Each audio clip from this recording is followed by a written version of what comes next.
Our second speaker is Dr. Diane Piela, and she is a retired family medicine physician and author of The Journey of a Lifetime Moving to Hawaii.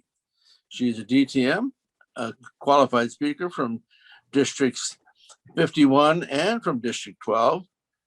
Besides being a sponsor and a current member of the Next Level Toastmaster Club in Murrieta, she is a Toastmaster of Kona Toastmasters Club in Kona, Hawaii, where she has lived since 2018. She will speak tonight about overcoming disabilities and challenges in life. Her speech is titled Navigating the Speed Humps of Life. Dr. Diane Piela. It'll be 18. We have the lights will come on, I guess, 18, 19, and 20. Bam, speed hump. Have you ever hit a speed hump you didn't see coming? Have you ever had something huge and unexpected happen in your life? Get your chair. Get your chair, chairs. Have you ever felt held down, limited, or trapped by a disability or challenge in life? I have. Fellow Toastmasters, fellow QSs, and guests. Today, I am sharing with you 3 life lessons. 1, never, ever, ever, under any circumstances, give up. 2, don't be limited by a disability or challenge in life. 3, make your challenge the beginning of your next journey. Let me repeat that. Make your challenge the beginning of your next journey. I have had a lot of what I call speed humps in my life, but I've always been able to make it past them through to the other side. You can too. A speed hump is a hump in the road designed to reduce speed or slow someone down.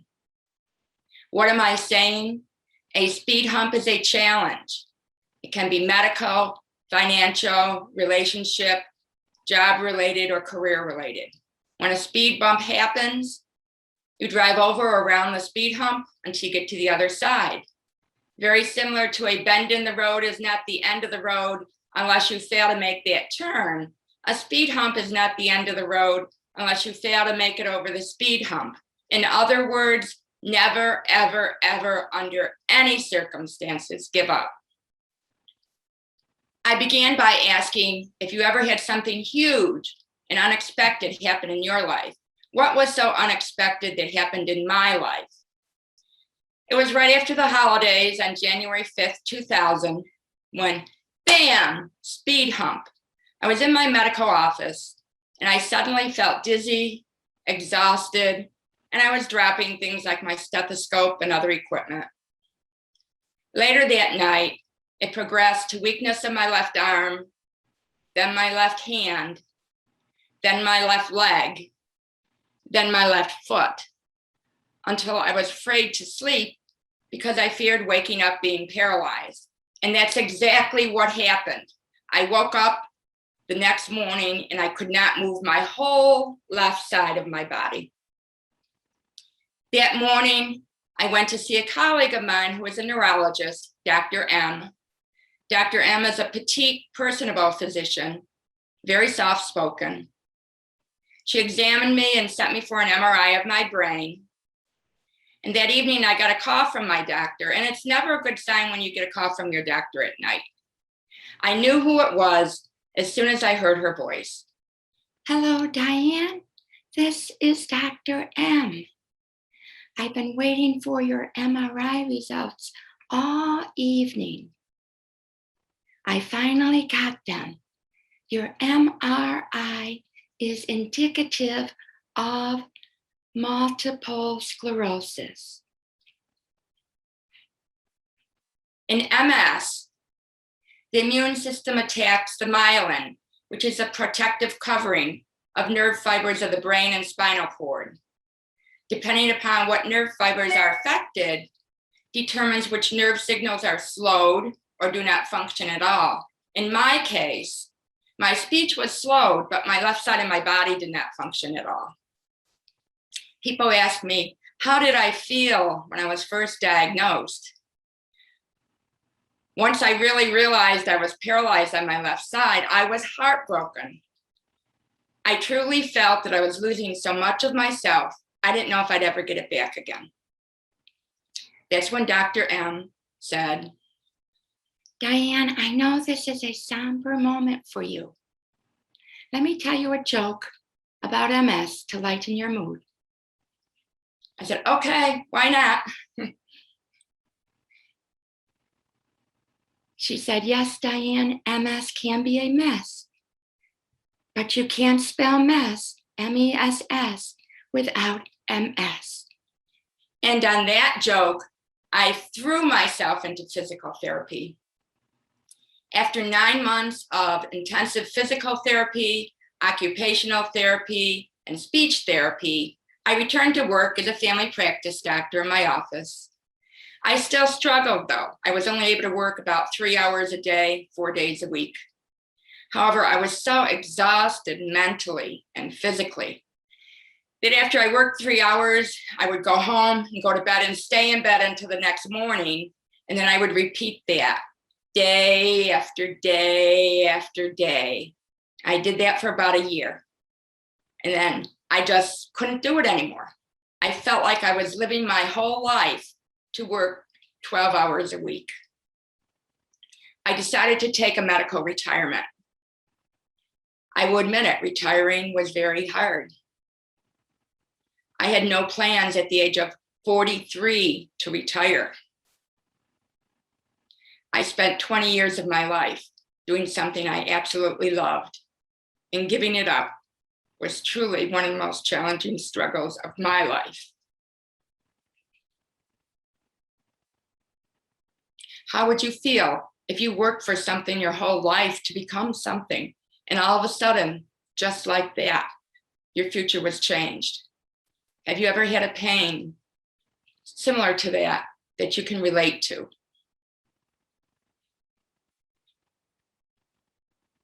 After I stopped working in March of 2004, I remember a bitter cold winter day in upstate New York when I got dressed to go outside to get the mail.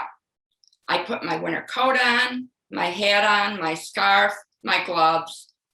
Have you ever seen the movie A Christmas Story? When the younger brother, Randy, gets all dressed to go outside, he gets all bundled up and he stands like this because he can't move. That's exactly what I felt like. I was all bundled up. I wobbled out of my house to my driveway.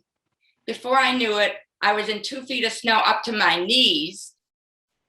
I lifted my legs like I was marching, and you could hear the crunch, crunch, crunch of the ice-covered snow beneath my feet. All of a sudden, bam, speed hump. I fell in a 4-foot snowbank. I tried to push myself up, but couldn't. Tried to push myself up again, but because of my left-sided weakness, I couldn't. I said to myself, Diane, you better get up. You better get up, Diane. Why do I remember this? I specifically remember this because the week before, a former elderly patient of mine fell in the snow. She froze to death. No one should ever die that way.